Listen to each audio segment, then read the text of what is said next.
Shit, periods miss हो गए। Pregnant. ये एक ऐसी सिचुएशन है जिससे लगभग हर लड़की अपनी जिंदगी में कभी ना कभी गुजरती है।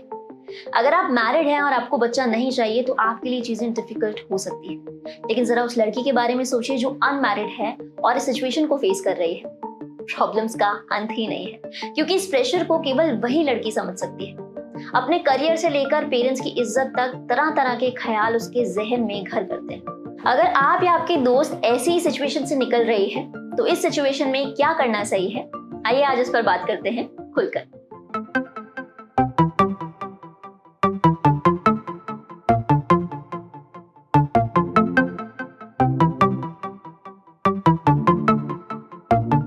सबसे पहले तो इस सिचुएशन में पैनिक करना बिल्कुल बंद करें, क्योंकि आपके पीरियड्स मिस होने के बहुत सारे दूसरे रीजंस भी हो सकते हैं। जब इस टॉपिक पर मैंने डॉक्टर से बात की तो उन्होंने बताया कि जब लड़कियां ये सोचकर उनके पास आती हैं कि पीरियड्स इसलिए मिस हुए हैं क्योंकि वो प्रेग्नेंट है, ज्यादातर केसेस में ये चीजें फॉल्स ही निकलती हैं। तो आप खुद को और अपने पार्टनर को परेशान करने से पहले इन बातों पर गौर करें।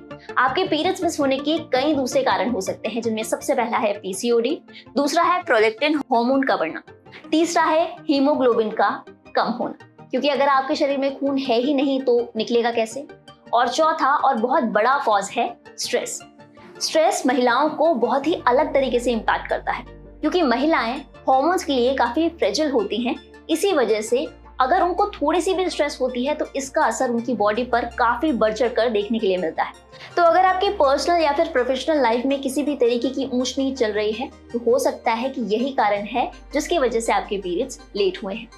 तो चलिए अब बात कर लेते हैं अनवांटेड प्रेगनेंसी के बारे में। अगर आपको ये लग रहा है कि प्रेगनेंसी हो सकती है तो सबसे पहले अपने ओवुलेशन टाइम को कैलकुलेट करें। ओवुलेशन का टाइम पीरियड्स के 12वें से लेकर 14वें दिन के बीच में होता है। ओवुलेशन के टाइम आपका जो डिस्चार्ज होता है, जिसे सफेद पानी भी कहा जाता है, वो ट्रांसपेरेंट हो जाता है और एग वाइट की तरह दिखता है, और इस दौरान डिस्चार्ज सामान्य तौर पर ज्यादा ही होता है। अगर इन दिनों आपने सेक्स किया है तो प्रेगनेंसी के चांसेस ज्यादा हैं, और अगर आपने इन दिनों से हटकर कभी सेक्स किया है तो प्रेगनेंसी के चांसेस कम है। और हाँ, इस बात पर भी गौर करें कि आपका पिछला सेक्स प्रोटेक्टेड था या नहीं। एक जरूरी बात, बहुत सारी फीमेल्स ये सोचती हैं कि मेरे पार्टनर ने तो डिस्चार्ज के पहले ही पुल आउट कर लिया था तो अब घबराने की कोई बात नहीं है। जी नहीं, ऐसा नहीं होता। पुल आउट मेथड काफी रिस्की मेथड है और इसके लिए आपको बहुत ही ज्यादा परफेक्शन की जरूरत होती है। एक सर्वे की माने तो पुल आउट मेथड अपनाने वाले 100 लोगों में से 22 लोग, यानी कि 100 कपल्स में से 22 महिलाएं प्रेग्नेंट हो सकती हैं, क्योंकि इस टेक्निक में परफेक्शन बहुत ज्यादा जरूरी होता है। इनफैक्ट परफेक्टली करने पर भी 100 में से 4 महिलाएं प्रेग्नेंट हो सकती हैं। So it's not so safe method. कारण प्रीकम। सेक्स के दौरान जब मेल अराउज होते हैं तो टेस्टिकल्स में बनने वाला सीमन पीनस में भर जाता है, इसे प्रीकम कहा जाता है। कई बार सेक्स के दौरान इजैकुलेट होने से पहले ही सीमन लीक हो जाता है, जिससे प्रेगनेंसी हो सकती है। आई एम श्योर अब कुछ लोगों को थोड़ा थोड़ा डाउट आ रहा होगा कि ये मेथड तो एक्चुअली काम करता है, तो चलिए डॉक्टर से पूछते हैं। इंटरकोर्स के समय इजैकुलेशन से पहले पीनस विड्रॉ करने से सेक्सुअल प्लेजर में कमी हो सकती है। इससे मेल्स में एंजाइटी भी हो सकती है। और मान लीजिए अगर आपका पार्टनर इजैकुलेशन से पहले पीनस नहीं विड्रॉ कर पाए तो क्या होगा? ऐसे केसेस में कॉन्डम आपका बेस्ट प्रोटेक्शन है। दोस्तों, प्रोटेक्शन यूज करना दोनों की जिम्मेदारी है, क्योंकि प्रोटेक्शन न केवल आपको अनवांटेड प्रेगनेंसी से बचाता है बल्कि आपकी यौन संक्रमित रोगों से भी सुरक्षा करता है। ये आपकी पार्टनर की जिंदगी का सवाल है और इसीलिए इसमें लापरवाही करनी बिल्कुल भी ठीक नहीं है। लेकिन अब तो भूल हो गई और सारे साइंस भी ऐसे हैं जैसे प्रेगनेंसी हो, तो अब क्या करें? पपीता खाएं या फिर पाइनएप्पल? जी नहीं। अगर आपको ये लग रहा है कि आपके पीरियड्स मिस हुए हैं तो 7वें दिन यानी 1 हफ्ते के बाद आपको प्रेगनेंसी टेस्ट जरूर करना चाहिए। इस किट को यूज करना बहुत आसान है। आप सारे इंस्ट्रक्शंस बॉक्स पर पढ़कर इसे आसानी से कर सकते हैं। आपको इस पर अपने पी यानी पेशाब की कुछ बूंदें गिरानी होती है और उसके बाद आपको इसका रिजल्ट मिलता है। कई बार इस किट का गलत तरीके से इस्तेमाल करने या फिर कई दूसरे कारणों से रिजल्ट्स गलत भी आ सकते हैं, तो इसके लिए आपको ये टेस्ट 2 बार करना चाहिए। तो अब बारी आती है सबसे डिफिकल्ट सिचुएशन की। अगर आपका टेस्ट पॉजिटिव आया है यानी कि आप प्रेग्नेंट हैं तो घबराएं नहीं।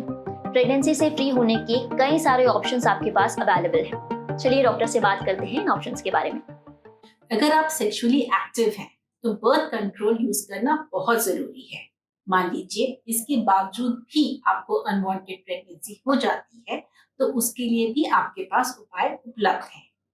पहले तो अगर आपकी प्रेगनेंसी 7 वीक से कम की है तो आप कुछ पिल्स खा सकते हैं जिसको हम मेडिकल अबॉर्शन कहते हैं। दूसरा, यदि प्रेगनेंसी 7 वीक से ज्यादा की है या फिर मेडिकल अबॉर्शन पिल्स खाने के बाद भी कुछ टिश्यू अंदर रह गया है तो आप डीएनसी या जिसे हम आम भाषा में कहते हैं सफाई करवा सकते हैं। एक चीज का ध्यान रखना बहुत जरूरी है कि मेडिकल अबॉर्शन पिल्स भी अगर आप खाते हैं तो अपने डॉक्टर की सुपरविजन में ही ये करिएगा। मेडिकल अबॉर्शन या डीएनसी के अपने कुछ साइड इफेक्ट्स भी हो सकते हैं, तो हो सके तो इसमें अपने पार्टनर या फैमिली मेंबर्स को भी इस डिसीजन में शामिल रखें। दोस्तों, एक ऐसी सिचुएशन है जब आपको गूगल पर सर्च करने की नहीं बल्कि घर के किसी बड़े या फिर किसी एक्सपर्ट से बात करनी चाहिए। हमारे पेरेंट्स दुनिया भर का ज्ञान और समझदारी तो हमें दे देते हैं, लेकिन जब बात सेक्स एजुकेशन के बारे में आती है तो उस मामले में तो सबको सांप सूंघ जाता है। पता नहीं क्यों पेरेंट्स इस बारे में बात नहीं करते और जब बच्चे ऐसे सिचुएशन में फंसते हैं तो वो उनके पास जा ही नहीं पाते। एक बात को समझिए, बच्चों के मन में डर बनाना इस प्रॉब्लम का सलूशन बिल्कुल भी नहीं है। ज्यादा से ज्यादा ये होगा कि बच्चे आपको इस बारे में बताएंगे नहीं। हाँ, ये बात समझी जा सकती है और एकदम वाजिब है कि इन सिचुएशन से बच्चों की जिंदगी खराब हो सकती है, लेकिन इन चीजों के बारे में सही जानकारी ना होने की वजह से आपके बच्चे की जान पर भी आ सकती है। अपने बच्चों से इन चीजों के बारे में खुलकर बात कीजिए, और बेटी से ही नहीं बल्कि बेटे से भी, ताकि वो ऐसी सिचुएशन में एक रिस्पॉन्सिबल पार्टनर की भूमिका निभा सके। अगर आपको फिर भी हिचक हो रही है तो आप इस वीडियो को फॉरवर्ड करके पहला इनिशिएट ले सकते हैं। आफ्टर ऑल, फैमिली तो वही है जो हर सिचुएशन में बच्चे के साथ खड़ी रहे। वीडियो को खत्म करने से पहले एक जरूरी बात, हम बहुत सारे वीडियो में देखते हैं कि कमेंट सेक्शन में अगर कोई लड़की कुछ भी कहती है तो कई सारे लड़के पीछे पीछे चल के बोलते हैं कि हाय, आपका नाम वगैरह वगैरह। तो प्लीज ऐसा ना करें। उस लड़की को अपनी हेल्थ के बारे में प्लीज खुलकर बात करने दीजिए, और अगर आप किसी ऐसे लड़के को देखते हैं तो प्लीज उसे ऐसा करने से रोकिए। और लड़कियों के लिए अपनी बात बिल्कुल बेबाकी से और खुलकर सामने रखें। दोस्तों, आई एम श्योर इस वीडियो ने आपके कई सारे सवालों का जवाब दिया होगा। ट्राई करें कि इस वीडियो को अपने ग्रुप की लगभग हर लड़की को भेजें, क्योंकि अक्सर लड़कियां ऐसे सिचुएशन में कुछ बोलती तो नहीं है लेकिन सफर करती हैं चुपचाप, वो भी बिना किसी सहारे के। मैं हूं प्रीति, अगले हफ्ते आपसे फिर होगी मुलाकात एक नए टॉपिक के साथ। तब तक के लिए अपना ख्याल रखिए।